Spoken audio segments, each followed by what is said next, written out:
Shocking images have come to the fore of exactly what happened in Nagpur last night, which has never witnessed this kind of rioting, this kind of violence before. So what exactly happened? We've accessed a whole score of CCTV footage, but the most damning ones we'll break down for you. The 6 CCTV footages that confirm that this was a pre-planned conspiracy here on Super 6. The first one on your screens shows vehicles on fire. And actually, in the very beginning of the footage, you see people hurling something at the vehicle. It's suspected that petrol bombs were used to ensure incidents of arson, to ensure explosions took place in Nagpur last night. Where did these petrol bombs come from? You see this mob there gathered very close, throwing items, stones, also suspected to be petrol bombs. Let's get you the second footage that we want to show you here on India Today, where you see, in fact, this mob running full speed. Some of them have their faces covered, some don't. But you see how brazenly they're going ahead and targeting vehicles, vandalizing public property with sticks seemingly. God knows where they got all this from. They're going ahead and targeting all the vehicles parked along this area. Imagine now how much local residents suffered as a result of these kind of riots.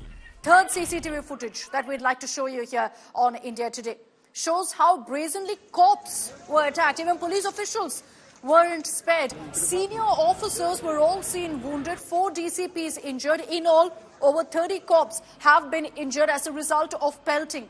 And what we've seen here, and this is something authorities also have confirmed, is that police officials who were at this spot were targeted by this mob. No fear of law, clearly. They went on this rampage, targeting cops, pelting stones at them. One police officer was also attacked with an axe. And we'll talk about that in just a bit, of how he had a deep gash on his hand because he was attacked by an axe. We'll decode for you how cops have been the target, particularly, of all of this violence last night. But let's get you the next set of images as well of the violence that unfolded in Nagpur. Here you see a bunch of these mobsters clearly going out and targeting shops, vandalizing any local establishment, vandalizing locals. So just look at the number of people. Chief Minister Devendra Fadnavis has confirmed that there were 80 to 100 people involved, and they all had massive stones with which they were vandalizing property left, right and center, completely not caring really about the kind of security establishment. And what you see there is also CCTV camera being destroyed to ensure there's no evidence per se to nab them. Let's get you the next footage of what exactly happened. Now this, you see how vehicles were in fact brought down, how stone pelting repeatedly happened, and all of them, many of them rather, have their faces completely covered to ensure they can't be identified. This almost has become a one-on-one on how to riot, which is that they'll cover their faces so nobody can identify them, and they think they can get away with this kind of a crime. Many of them had their faces covered. Many of them were armed. And obviously, all of that is evidence that, this wasn't just some sort of spontaneous anger out on the streets. Let's get you the next sequence as well and show you how you had local establishments suffering the plight and suffering because of this mob that went on this kind of a rampage. And they were out there for many hours, not listening to the cops, not caring that there was a crackdown on them. They continued despite that. And these are youngsters who don't even have their faces covered, which is why many of them have been identified. So we've shown you all the CCTV footage that's emerged from riot-hit Nagpur, 6 particular ones that we wanted to highlight here on Super 6, because every single frame of that footage shows you that this was a pre-planned incident to incite, to spread violence, all in the name of Aurangzeb, a Mughal emperor, after so many centuries, now back grabbing headlines and triggering this kind of violence. Here's why we're saying this is pre-planned. First, there's proof that the mobsters all, of course, had in fact covered their faces. Let's take it from number 1. They covered their faces to ensure their identities aren't revealed. Second, this mob was armed. They had sticks. Reports suggest they had swords. Some of them had axes. The mob even had petrol bombs, which takes time to prepare. Where did they get this from? But they used it to create widespread incidents of arson. And this perhaps is the most incriminating. A truck filled with stones was caught by our cameras when, in fact, this riot broke out in Nagpur. So if you're wondering how these incidents of pelting suddenly happened, that this was a mob that, went out onto the streets, grabbed stones, not really. There was a truck laden with stones just waiting there conveniently enough for this mob to hit the streets and target cops, target locals. So now there's also an investigation launched into whether this was pre-planned, because like I showed you, there's enough evidence that seems to suggest that everything was just perfectly put in place for this kind of a riot, for this kind of violence. The audacity of this mob was shocking, specifically targeting police officers. Over 30 cops were injured, 35. And just look at all of this footage of how cops were struggling after they were pelted with stones. You'd think that the men in khaki would be spared from violence. Not really the case. One senior police official seen there with his hand cut. Another police official even attacked with an axe, who's got a deep gash on his hand as a result. Now you see other footage of, in fact, another police officer with a fracture. All of this playing out because these police officials bravely tried to stop this murderous mob. 4 DCPs were injured in this manner. One of them with a bleeding hand because of an axe. In fact, he tried to stop an axe when one of the mobsters came towards him with it. These are the kind of injuries that police officials have suffered as a result of this mob, apparently frenzied, apparently triggered by some rumor, went on this rampage. They were waiting for an excuse, quite simply, and that's what led to cops being attacked. And this clearly establishes that there was zero fear of the law. These hooligans were so sure they'd get away with it. This mob was about 80 to 100 people. And all of them, every single one of them, unfortunately, is yet to be identified. About 60 have been taken into custody. Police आले, पोलिसांवर देखील दगडफेक झाली. 4 DCP अतिशय गंभीररित्या जखमी आहेत. काही लोकांना दगडांनी दगडफेक केल्यामुळे जखमी झालेत. काही लोकांना तर मला समजलं की कुऱ्हाडीचा वार देखील त्या ठिकाणी केला. हत्यारं होती, पेट्रोल बॉम्ब टाकले गेले आणि हे सगळं जे काही घडलेलं आहे ते असं वाटतं की पूर्व नियोजित एक साजिश होती. कोई एक शार्प वेपन उसमें यूज़ किया क्योंकि वो कट इंजरी दिखाई दे रही है, क्योंकि हम जब इन लोगों को अरेस्ट कर रहे थे, उनके पीछे भाग रहे थे, तो उसमें से किसी ने, जब वो नीचे उतर रहे थे एक घर से, तो उसके ऊपर अटैक करने की कोशिश की और जो कि उन्होंने अपने आप को बचाते हुए हाथ पे उनको लगी है, उनका इलाज चल रहा है. So apparently what triggered this entire riot was a rumor. What exactly was this about? It was communal in nature. So let's just explain to you the timeline of what exactly happened. Yesterday at about 12 p.m. is when you had protests by Hindu groups, right-wing groups in Sambhaji Nagar district in Nagpur. They were seen burning Aurangzeb's effigy. This happened at 12 p.m., which we had reported here on India Today as well. We got your live reports. By about 2 p.m. yesterday afternoon, rumors started spreading among Muslims that the tomb had been targeted. Now, we can't go into the nature of this rumor because it was extremely communal and we don't want to trigger any sort of flare-up, considering it's very sensitive right now, the situation in Maharashtra. But essentially, this happened at 2. Then at 5 p.m., Muslim youth started to gather. These were groups who had gathered in Nagpur. By 7, things escalated because sloganeering began. It was clear that the numbers were swelling up, so you saw more police deployment also there. But in a matter of 15 minutes, things quickly went out of hand. It escalated because stones were pelted at police officials, Nagpur cops who were there. 15 minutes later, 7:30, news started trickling in that there were incidents of arson, incidents of vandalism. After all of this sloganeering, it quickly escalated because you had 100 people who had gathered on the streets of Nagpur. And then by around 8 p.m., cars were torched, shops were vandalized. Locals realized it's not safe anymore. They went inside their homes. Even their homes, their establishments were targeted. It was at around 9:30, 2 hours after the violence really began, that cops realized this will not do. We can't go ahead and stop this until we crack down on the mob. And that's why cops resorted to lathi charge, tear gas shells were fired, and only after that did this mob start dispersing. So from 7 p.m. to 9:30 is when we saw all of this chaos playing out. So who's to blame for the riots that broke out? Let's be very clear that the atmosphere was vitiated by our politicians, because you've seen this in the last few weeks. We've shown you here on India Today how you've seen comment after comment by politicians about Aurangzeb. They've made communal comments, they've ignited passions over Aurangzeb from both sides and made all sorts of provocative statements, and yet none of them have been held accountable. Instead, Maharashtra Chief Minister Devendra Fadnavis has called a movie a trigger for the violence.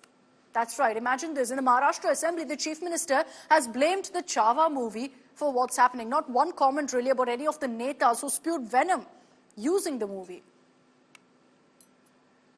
आज महाराष्ट्रामध्ये विशेषतः म्हणजे मी कुठल्या सिनेमाला दोष देत नाहीये, खरं म्हणजे छावा या चित्रपटाने छत्रपती संभाजी महाराजांचा खरा इतिहास आपल्या समोर आणला. पण त्यानंतर राज्यामध्ये लोकांच्या भावना देखील खूप मोठ्या प्रमाणात त्या ठिकाणी एक प्रकारे प्रज्वलित झालेल्या आहेत. औरंगजेबाबद्दलचा जो काही राग आहे तो रागही खूप मोठ्या प्रमाणात त्या ठिकाणी बाहेर येतोय. या सगळ्या गोष्टी आपल्या ठिकाणी असल्या तरी मला असं वाटतं की महाराष्ट्रात कायदा आणि सुव्यवस्था राखणं हे अत्यंत महत्त्वाचं आहे. त्यामुळे सर्वांनी संयम बाळगला पाहिजे. So a film based on historical facts, which could have, of course, triggered a debate, led to everyone talking about Aurangzeb, according to Mr. Fadnavis, also led to the violence. Not any of the comments, not Abu Azmi hailing Aurangzeb as a good ruler, not Fadnavis himself paying heed to the calls for the Aurangzeb tomb to be demolished, not Shiv Sena backing right-wing groups for action against the tomb. The atmosphere was vitiated. And our netas must be held accountable for doing so, for creating communal divisions over a Mughal emperor just to pander to their respective vote banks. So no, a film can trigger a debate. It cannot lead to these riots weeks after it's released, unless misused, unless exploited, as it was in this case in the last many weeks. And we've shown you so many of those comments. But today, let's talk about the reactions that have come in on these riots in Nagpur, with the opposition raising questions, really, of the Mahayuti government. Let's get you what the opposition had to say. ये जानना है कि मुख्यमंत्री कार्यालय से क्यों ना कोई रिएक्शन आई जब अफवाहें फैलने लगी थी. जब भी किसी शहर में ऐसी घटना होती है, और ये तो खुद मुख्यमंत्री का शहर है, स्वयं उनका शहर है, मुख्यमंत्री भी है, वो गृह मंत्री भी है, और ये अनुमान लगाया जाता है, मैंने भी सीएमओ काफी नजदीक से देखा है, कभी भी ऐसी घटना होती है तो पहला रिपोर्ट सीएमओ को आता है, सीएम के मोबाइल फोन पे आता है, होम डिपार्टमेंट भी आता है, दोनों डिपार्टमेंट्स उनके साथ है. क्या उनको पता नहीं था ये होने वाला है? मेरा अंदाज यही है कि भाजपा को महाराष्ट्र का मणिपुर करना है. मणिपुर में अगर आप देखें तो पिछले 1 साल से जैसी बातें हो रही है वैसे ही दंगे हो रहे हैं, किसी न किसी को जलाया जा रहा है, किसी को मारा जा रहा है. क्या आज वहां इन्वेस्टमेंट जाएगी? क्या कोई पर्यटन जाएगा? नहीं जाएगा. और यही उनको महाराष्ट्र का करना है, यही हाल उनको महाराष्ट्र की करने हैं. और जहां जहां भाजपा को शासन चलाने नहीं आता है वहां दंगे भड़काते. आपने क्या किया कि कुरान की जो आयतें हैं, जो वर्सेस हैं कुरान के, जो एक कपड़े पर लिखी जाती हैं, उसको आपने जलाया. और जब ये हरकत हो रही थी तो उसी वक्त जाकर मुकामी वहां के जो मुसलमान और हिंदू लोग थे जाकर कंप्लेन किए डीसीपी को. उसके बाद शाम में ये सब चीजें हुई. मैं उसका कंडेम करता हूँ वायलेंस का, मगर इसको टोटल देखिए आप कि जो स्टेटमेंट्स एमिनेट हुए हैं, जो स्टेटमेंट दिए गए हैं मिनिस्टर्स की तरफ से, अभी भी दिए जा रहे हैं. भाई आप रूल ऑफ लॉ को फॉलो करिए ना. आप तो भारत के संविधान पर आपने ओथ लिया है, तो आप कैसे प्रोवोकेटिव स्टेटमेंट्स क्यों दे रहे हैं आप? तो ये बहुत गलत हो रहा है. सरकार की जिम्मेदारी है, ये सरकार की गलती है, इंटेलिजेंस की फेलियर है. उस जगह जहां से महाराष्ट्र के मुख्यमंत्री आते हैं, और ये जो वायलेंस हुआ है हमारे केंद्र मंत्री के घर के करीब है पूरा, ये बड़ी गलत बात हो रही है. Just to show you the extent of damage reported and how bad this riot and violence really was last night, here are some ground reports by my colleagues Sumi and Mustafa, who've been there since late last night, showing you the extent of damage really created because of this riot and how locals' lives have been turned upside down in the last 24 hours. A conspiracy was hatched, and in fact the way they were prepared with everything, they were well equipped to carry out this huge mob, and in fact to erupt violence at various points in Nagpur, which is otherwise very, very peaceful. I would like you to show this particular shop that has been destroyed. It is known as Fatehpuria shop, and this particular cloth shop has been destroyed. This is the heights and the gravity of the violence that took place here in Nagpur. You see, the stones were hurled swelled to such a height that the glass panels of this particular shop has been completely destroyed and broken. And you see the CCTV footages on both the ends of the shutter can be seen destroyed, so that it becomes a challenging, a daunting task for the forces to identify the rioters. And this is something that has happened across Nagpur. All the CCTV footages, wherever possible, were broken, which is why it certainly indicates the very fact that it was pre-planned. And the kind of stones, the brick bats that they were carrying, the kind of cobblestones that they were carrying, heavy concrete bricks they have used to pelt stones and to destroy properties that came in their hindsight. And in fact, 10 to 12 vehicles have been destroyed. Almost 20 vehicles have been destroyed, and 10 to 12 police personnel have been severely injured, including three DCPs who are now currently undergoing treatment. The violent clashes that disrupted the harmony of Nagpur took place on March 17 in the wee hours of 7:30 p.m. and in fact it panned for 2 hours, and it took place at 7:30, went on till 9:30. I'm showing you the latest visuals from Mahal area where this entire incident took place. This particular Tiago, silver Tiago that you're witnessing out here, has been set ablaze. Every vehicle that was parked outside on this particular street met the same fate, including this particular Swift Desire here as well, that has been completely disturbed and disrupted. And in fact, the window and the entire vehicle has been completely destroyed. And several teams of police, the contingency you can see to avoid further escalation and law and order remains intact, is certainly the priority of the state government right now. And there is a lot of blame game that's also happening right here. Although Nitin Gadkari, the union minister, as well as the chief minister Devendra Fadnavis have asked that all of the people in the neighborhood should maintain peace. Nagpur is known for its harmony, and people should now show this Nagpur has always been this place of harmony, and it should always continue to be like that despite such disruptors. This is Sumi Rajapun for India Today with videos journalist Raghavendra Pandey from Nagpur. We are in Nagpur. This area is Hansapuri. The violence which took place in Mahal area of Nagpur, after that 2 hours later there was a huge crowd of about 350 to 400 people covering their faces, raising slogans, having weapons in their hand. The sharp knife you can see is in the hands of one of the rioter accused, and the CCTVs have been broken. You can see these motorcycles of the residents have been burnt, and not only that, that crowd was violent. They were throwing stones, and at this point you can say that people who were living here, their residences, their houses, there were stone pelted at these houses. They were trying to get inside, but somehow these people were able to save their lives. आप जो कल का हादसा हुआ सुनील जी, उसके बाद ये कहेंगे कि जान आपकी बची है, क्या मंशा थी उन लोगों की? उन लोग के तो वही पिक्चर थी कि कुछ ना कुछ घर जला दे। घर तो जल ही जाता था अगर हम अपने हाथ से पानी डाल के नहीं बुझाते थे। घर तो क्योंकि इतनी ज्यादा जली, हमने कैसे आजू बाजू के लोग ने सहयोग करके, उसके बाद पे अगर उन लोग का हाथ अगर हम आ जाते तो अंदर तक के घुसे, तो दरवाजा तो वो गेट तो देखिए, वो दरवाजा भी तोड़ के अंदर तक घुसे।